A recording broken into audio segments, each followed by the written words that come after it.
The battle to preserve the world's wildlife and its habitats is being lost. That's according to a new United Nations report, which says attempts to stop the slow destruction of the Earth's wildlife habitats are failing dismally. This echoes a recent report by the World Wildlife Fund, which says half of the world's wild animals have been lost in the past 4 decades. The reports make for troubling reading. In 2010, governments agreed more than 50 targets to try and slow the destruction of species habitats, cut pollution and stop overfishing by the end of the decade. How many are on track? Just 5. Why should we worry? We'll look at the facts. Since 1970, the number of wild animals living on land has nearly halved. In the ocean, it's not much better. The numbers of marine animals have fallen by 40%. And it's worse for certain species. For example, the sea turtle population has crashed by 80%. The fastest decline of wildlife was found in freshwater rivers and lakes, where populations are now a quarter of what they were in 1970.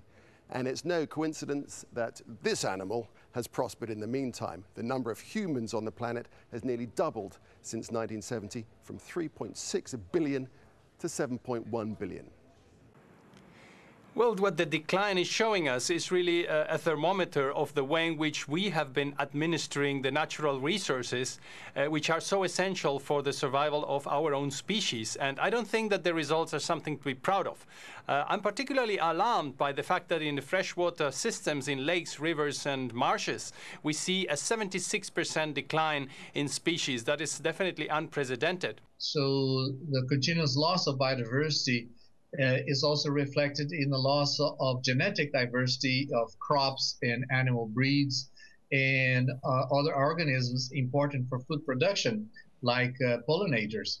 So we risk really the survival of human beings by this loss of biodiversity, and the consequence is a collapse in what we call the ecosystem services that really allow us to enjoy a good life and implement our economic activities.